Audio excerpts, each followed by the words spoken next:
मेहनतिया तो रही बजे न करीला।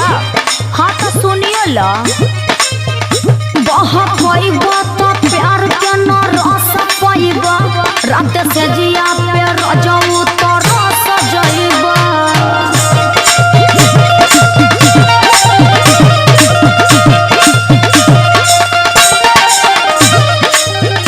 बहुत पैबा तो प्यार के न रस पैबा रात से जिया पे रजऊ तो रस जइबा।